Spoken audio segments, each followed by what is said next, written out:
Organización Mundial de la Salud pide al mundo hacer todo lo posible para derrotar a la pandemia de COVID-19 durante 2022. En materia económica hay otra batalla por ganar y esa es contra la inflación. Y los protagonistas serán los bancos centrales y su política monetaria, sin que la subida de tasa de interés apague la recuperación económica. Y no será fácil porque aún hay factores de riesgo. Y será la misión también del Banco Central de México, el Banjico, que en 2022 inicia una nueva era cuando por primera vez una mujer ocupe el cargo de gobernadora, Victoria Rodríguez. Y con ello termine la era de Alejandro Díaz de León al frente de la Junta de Gobierno luego de 4 años. Hace unos días nos recibió en sus oficinas para conversar de varios temas, entre ellos el desafío de contener la inflación. La inflación tiene su origen en la pandemia. La pandemia ha tenido caras muy contrastantes. El año pasado, de contracción económica y de presiones inflacionarias a la baja. Y este año, de recuperación acelerada y de presiones inflacionarias sin precedentes. Creo que mucho tiene que ver con el hecho de que todos los hogares en el mundo hemos sustituido de gasto en servicios a mercancías. Y además en bienes de consumo duradero. Y si a eso le sumamos los estímulos de gasto, fiscales sobre todo, en los países avanzados, pues cuando las familias les depositan muchos dólares cada quincena, pues tienen que gastarlo y no pudiéndolo hacer en servicios, lo concentraron en mercancías. Bienes comerciables que han presionado a todo el mundo y en todo el mundo estamos viendo este aumento de los precios de las mercancías, tanto alimenticias como no alimenticias. Ha sido un verdadero problema global y los bancos centrales estamos muy enfocados en tratar de regresar a que la inflación regrese a nuestras metas. Hay diferencias muy marcadas entre emergentes y avanzados en cuanto a las estrategias que se están adoptando, pero todos compartimos este reto de regresar la inflación a la meta lo antes posible. ¿El desafío será regresarla sin apagar la recuperación? Apuntas a un tema clave. En esta situación sin precedente tenemos todavía brechas de producto o la actividad está por abajo de los niveles que tenían muchos países previo a la pandemia y estamos con inflaciones que solo son compatibles con una posición cuando estaríamos creciendo muy por arriba de potencial. Así que esta situación implica un reto de comunicación, de estrategia y también de cuidado. Tenemos que priorizar y evitar que estos niveles que ha alcanzado la inflación se generalicen y que persistan más de lo que debe de ser. ¿Estás hablando de las expectativas entonces de inflación, de que ese mensaje ancle el famoso anclaje de esas expectativas? Esa es la parte clave.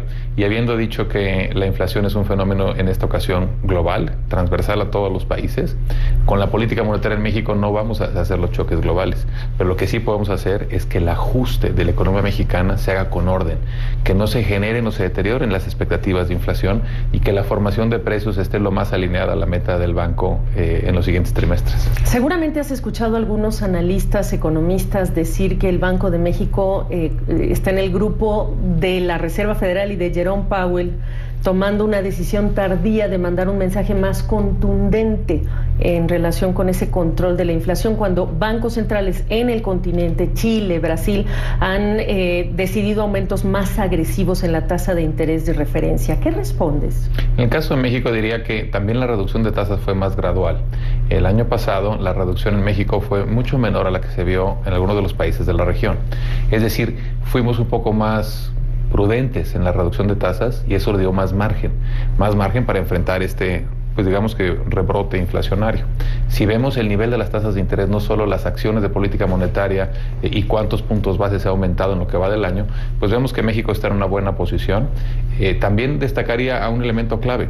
Si vemos el comportamiento del mercado cambiario, en México ha sido bastante estable.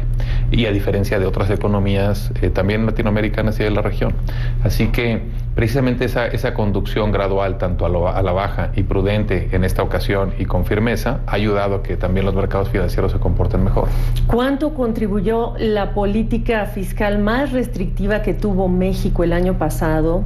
A diferencia de otros países, las ayudas fiscales fueron muy reducidas en el caso de México, a controlar esa presión inflacionaria, pero con un costo más alto con la contracción que vimos en 2020 de la economía mexicana. Yo diría que una parte que fue muy importante para México, para la recuperación económica de este año, fue la demanda externa. y este aumento en el gasto, sobre todo estadounidense, y esta recuperación por el lado de la actividad exportadora. A diferencia de otras economías latinoamericanas, como tú apuntas, en términos de estímulos al gasto fue menor en la economía mexicana, y de alguna u otra manera hoy en día contribuye a tener un marco macroeconómico de mayor fortaleza. Hay economías en la región que tienen una posición fiscal frágil y con retos hacia adelante. En el caso de México destacaría que el marco macroeconómico, que tiene que ver con política fiscal, monetaria, estabilidad del sistema financiero y un régimen de tipo de cambio de libre flotación que funciona bien, ha contribuido y ha sido sólido. Y inclusive el riesgo país se ha mantenido y se ha reafirmado por las tres principales calificadoras. Una cosa que preguntamos durante todo este 2021 es cuántos son factores externos y cuántos son factores internos los que están presionando los precios al alza. A diciembre de 2021, ¿cómo está esa proporción, esa contribución? Yo diría que el choque es predominantemente externo, pero eso no significa que del lado interno no haya que hacer nada más que contemplar. Al contrario, tenemos que actuar para que no se amplifique el choque externo. Si en lo interno no hacemos lo que nos toca, esas presiones inflacionarias se pueden multiplicar con mucha facilidad.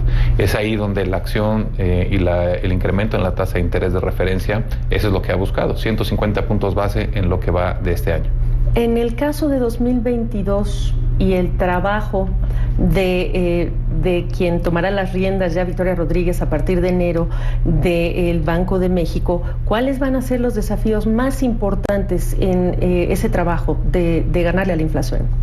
Yo creo que en primer lugar destacaría que es un trabajo compartido con la Junta de Gobierno. Somos 5 en la Junta de Gobierno, con el voto pesa lo mismo, así que esto apunta a una continuidad en las estrategias y en los objetivos. Así que claramente el mayor reto va a ser que la inflación retome su senda a la baja.